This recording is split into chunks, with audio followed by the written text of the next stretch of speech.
Guys, you remember Those vaccine shipments started this week with the majority of sites picked for their location in underserved areas. Those eligible to receive the vaccine at these pharmacies include those in the 1A phase, which is healthcare workers, firefighters, police officers, and those 65 and older. Now you can have it. Thank you, Emma. As of right now, those vaccine appointments are made through an online booking system. For more information, including all participating locations, the link at kbjr6.com. Here's a look at the latest number of total vaccine doses administered in Minnesota, Wisconsin, and Michigan. For all your vaccine and COVID-19 questions, head to our vaccine and information headquarters at kbjr6.com. Turn to your forecast. Yet another bitterly cold day out of my nose. I was venting at you before the show about everything dry and staticky, and I'm over it. Yeah, I think we're kind of all in that same boat. We're even talking about how, like, we're wondering how much ice is on the inland lakes right now. I'm going to have to get out my auger extension. Frozen all the way to the bottom. Yeah, right? Oh, man, it's brutal out there. And this morning, too, check out these lows that our weather watchers called in with. 30s, 40s below zero for actual air temperatures, 33 below for Floodwood, 34 below up in Big Falls. Grimson, though, the coldest, 41 degrees below zero this morning there, 35 below for Ely. Cotton, Minnesota actually had the coldest reported across our region at 46 degrees below zero for an actual air temperature here early this morning. Brutally, brutally cold out there. Got to get my remote little kit there sometimes. It doesn't work. 13 below in Ashland, 37 below in Gordon, 29 below for Hayward, 15 below in Ironwood. So let's go. 16 below, or excuse me, 6 below. Right now. I'm gonna go to the bathroom, so let's go.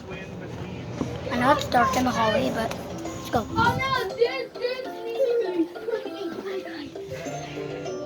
Is there any more shit?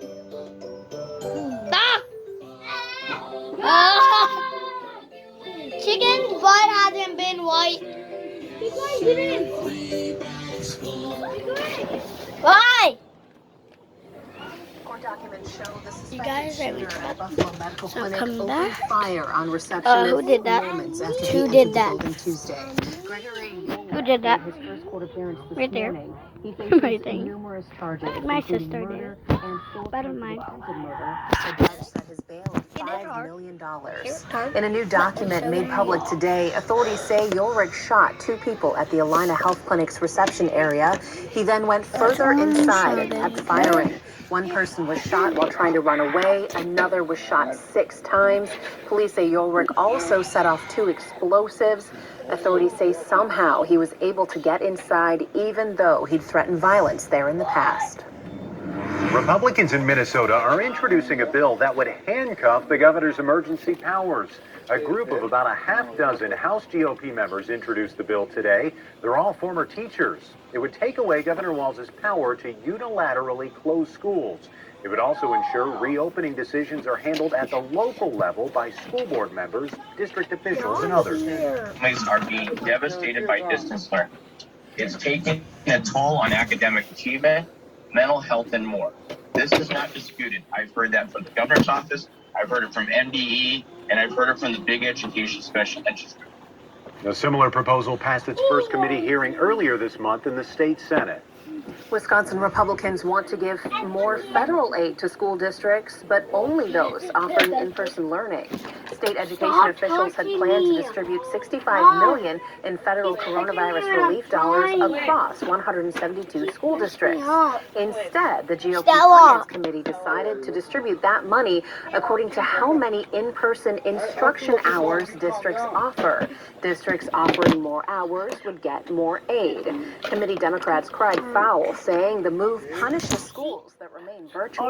Republicans say it's time for schools to reopen. Mom, is this orange or red? Described as a long-standing and growing problem, the state of Wisconsin is now taking steps to address mental health crises. A coalition of law enforcement agencies, healthcare professionals, and local governments say more needs to be done on the local level. They say they're not Punishing schools, we're talking any in-person instruction hours districts offer. Districts offering more hours would get more aid. Committee Democrats cried foul, saying the move punishes schools that remain virtual. Republicans say it's time for schools to reopen.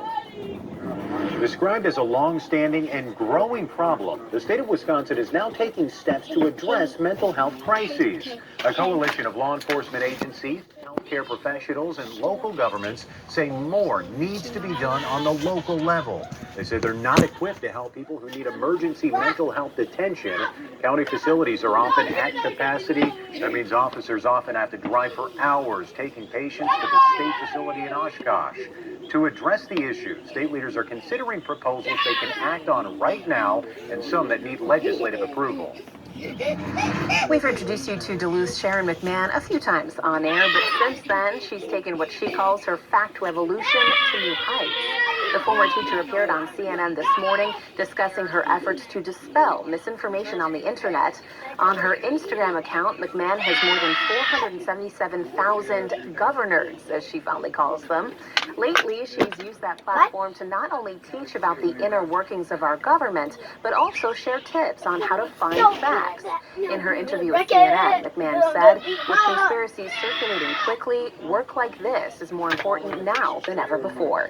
Some people truly don't even know where to go to find the right information. They can't tell if the site that they're looking at is legitimate or not.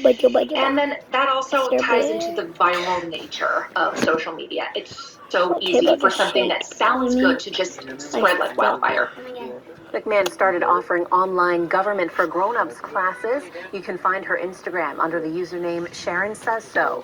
She also ran an online donation campaign, raising more than $560,000 in just a few days. That money will be donated to a nonprofit that forgives medical debt. Still to come, growler cap law repeal introduced. Testimony from a local brewery. Plus, it's nearly Valentine's Day, the much-needed boost it's bringing to local flower shops. When you need to know how cold it's going to be, continue watching KBJR6. When it comes to public transportation that's friendly, affordable, and convenient, I choose Arrowhead Transit. They pick me up at just an hour of notice, and it's a perfect ride for college, work, or anywhere else I need to go.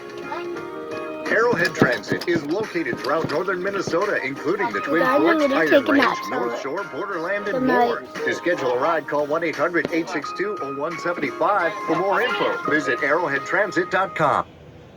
Oh, yeah, that's what they fucking... Remember they're getting on our case at one time? Transit. They pick me up at just an hour of notice, and it's a perfect ride for college, work, or anywhere else I need to go. Arrowhead Transit is located throughout northern Minnesota, including the Twin Forks, Iron Range, North Shore, Borderland, and more. To schedule a ride, call 1-800-862-0175. For more info, visit arrowheadtransit.com. Northwest Outlet with all the brand names you want, including the North Face and Columbia. Yes, Columbia. Up to 50% off. In stock now at Northwest Outlet Superior. I'm Dr.